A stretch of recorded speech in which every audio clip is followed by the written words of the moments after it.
We check in with Kevin Aioli on a little boxing, and we had a great month of November in boxing, Kevin. Pacquiao-Margarito fight did well, drew 40,000 plus at Cowboy Stadium, but we were just examining the attendance at some of the other events.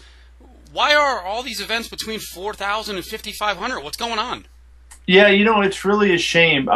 Really what I think we're seeing is casino events. I mean, two of them are in Las Vegas. We had the Juan Manuel Lopez-Rafael Marquez fight that began November, which was a great month, as you said, and that did less than 5,000. We ended the month with Juan Manuel Marquez against Michael Katsidis. That did less than 5,000. Both of them were in Las Vegas at the MGM Grand. And, basically what that's telling me is right now the economy in Las Vegas is still bad, and that boxing needs to get outside the casino markets. When it's promoted outside the casino markets and where there's some kind of natural fan base for it, it seems like it does well. But you keep it in the casino markets, and unless it's a really, really big fight, a Floyd Mayweather fight, a Pacquiao fight in years gone past, a De La Hoya fight, or a Tyson fight, this is kind of what we're seeing. So same deal in Atlantic City, where they only got 5,500 for potentially a pound-for-pound square-off between Martinez and Williams? Yeah, I think so too. I mean, look, it's really kind of funny. I mean, I think in November we had the feat of the year, Manny Pacquiao beating a guy that was basically 20 pounds bigger than him.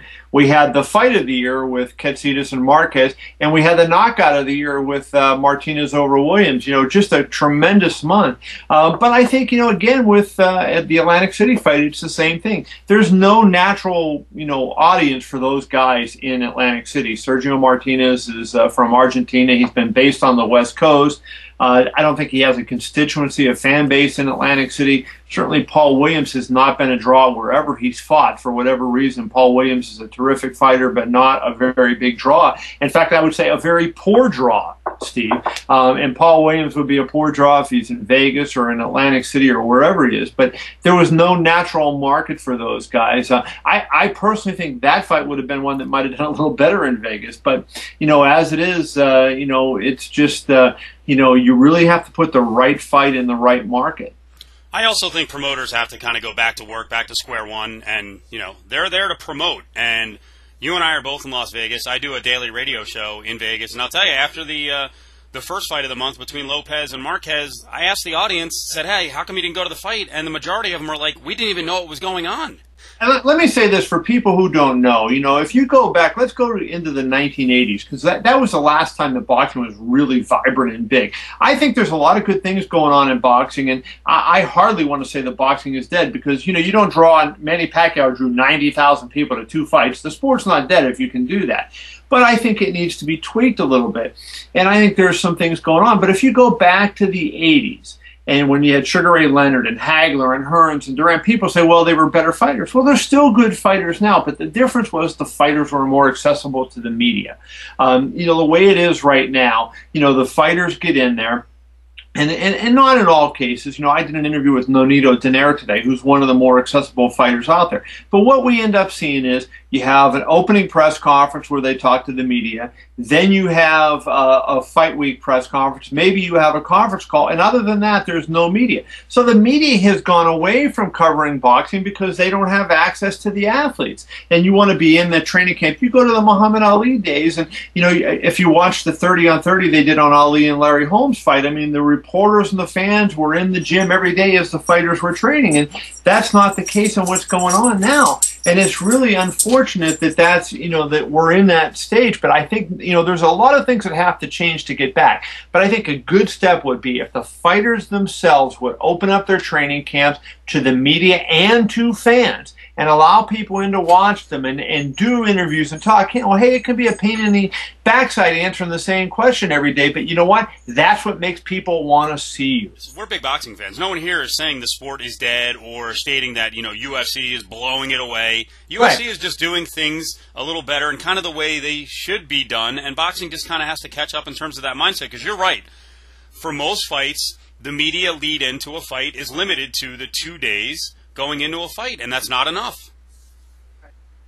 Yeah, I think, the public, when the public knows a fighter and they're interested in him, not only at, knowing his name, but, having a vested interest in whether he wins or loses. Sugar Ray Leonard was on the Olympics in 1976. All those fights were on TV. He had, he wore his mother's picture on his sock. And so that whole thing, kind of went on. He became a star out of that. And then we went forward, and all his early fights were on ABC and CBS and NBC. And so he got a great deal of exposure. So people cared about Sugar Ray Leonard. They lived and died with his fights. And I think that would happen today with Manny Pacquiao, with Floyd Mayweather, if these guys had the accessibility to the public that that Leonard and Duran and et al. Had, 2 decades ago. I remember, Steve, just a couple years ago, it wasn't long, Winky Wright was promoting a fight in Las Vegas, and he's doing a conference call with reporters, and what does he do? In the middle of the conference call, he says, I got to go take a shower. In the middle of the call, and his training camp was closed. Nobody could talk to him, and then he goes and jumps in the shower during the conference call. And how do you expect people to care about wanting to see you when you do something like that? It's totally ridiculous. Yep. So the sport got a little spoiled. We should say, though, on Yahoo that boxing still tracks relatively well. It's not like mixed martial arts, because we cover both. MMA is not blowing it away in terms of web hits.